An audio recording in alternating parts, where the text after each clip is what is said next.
And what's up, everybody? I'm back with another video game review, and today I am reviewing Dora Saves the Crystal Kingdom. Yay!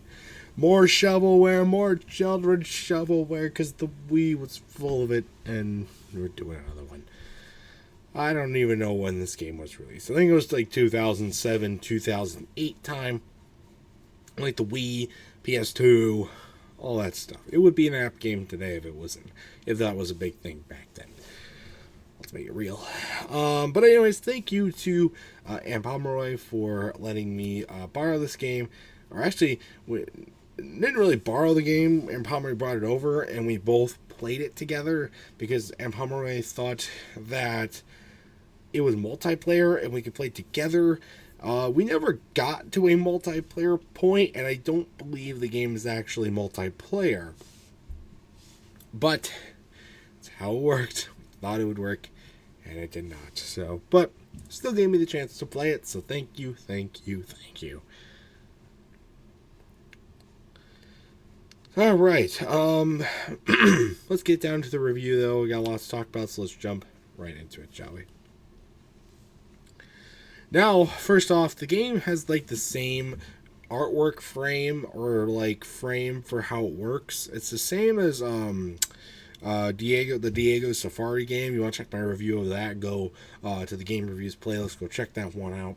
It has the same framework though, the same level graphics, very similar level designs. They are somewhat different because you got different environments that you're in, but they're pretty much the same as far as the framework. The length is about the same, and they are extremely boring to go through. All that kind of stuff. It's not like a very similar, like a very big difference. And that's really to be expected. They are the same property, and they are very similar shows, and so therefore, and it's a cheap design game for children, and so they're just going to make it the same regardless, with a few tweaks and changes here and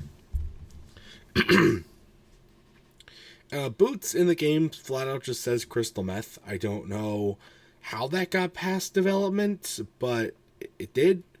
He just goes out and flat out says it. Looking kind of sus there, Boots. Yes, you are. Yes, you are. The tilt to move function is terrible. I think in my review of Twilight Princess, if you want to go check that out, it's one of my last reviews. I just recorded it, by the way. That's why I'm talking about it. I'd say that like the motion controls in Twilight Princess with the rear remote, they're good, but they're not. The game was not built for it. As far and then it goes to I talked about like shovelware children's games that do really heavily implemented. This is one of them because of those tilt controls. Tilting to move is just so dumb. It is so dumb. When there's a D-pad on the Wii remote, you can pull up a nunchuck and use that. There are so many better. You could also just press 2 to move. Like, that wouldn't be great, but it wouldn't be terrible.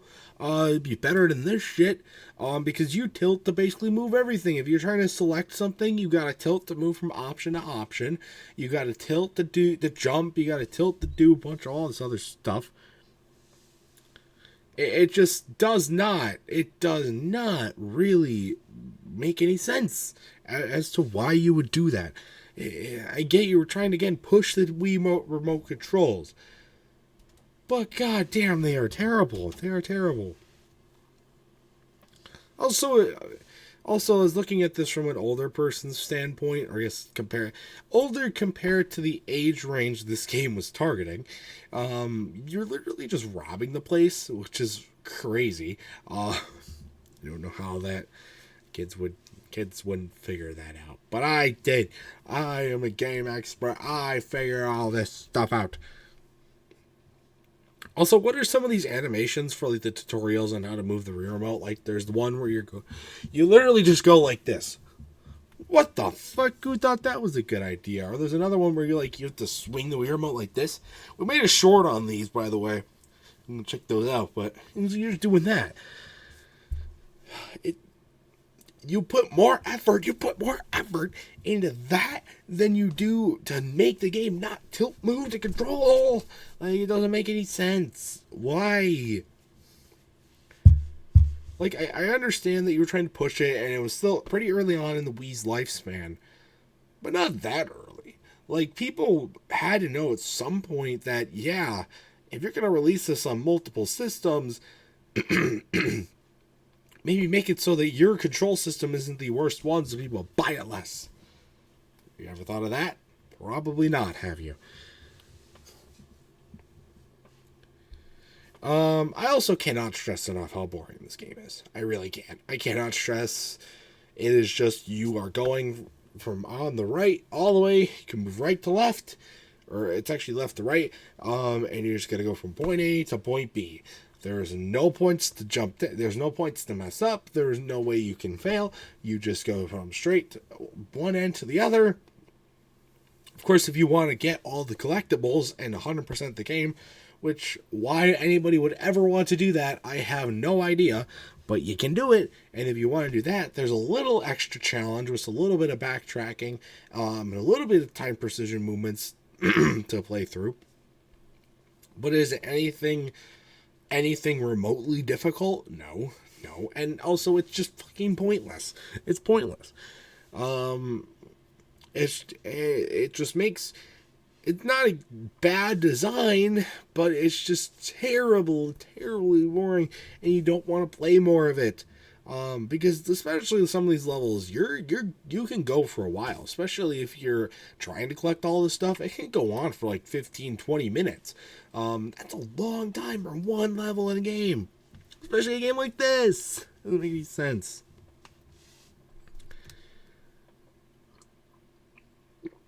One thing that I will give credit to the game for, however, is their end credits level is pretty fun.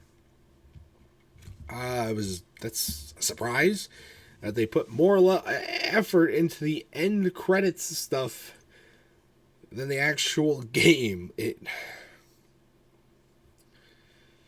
You learn something new every day, people. You can be baffled by literally anything. You think you know, you think you've seen it all.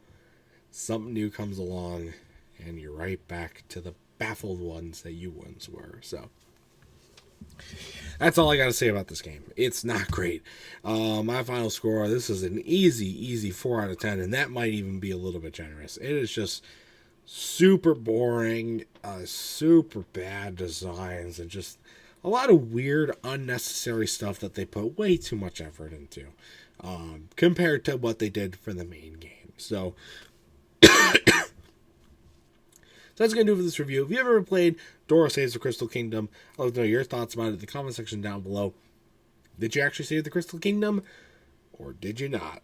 How could you fail at this game? Unless you stop playing midway through, which we may or may not have done.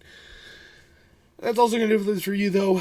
Stay tuned for much more amazing content, including more game reviews and other awesome stuff. And until next time, see you guys later. Goodbye.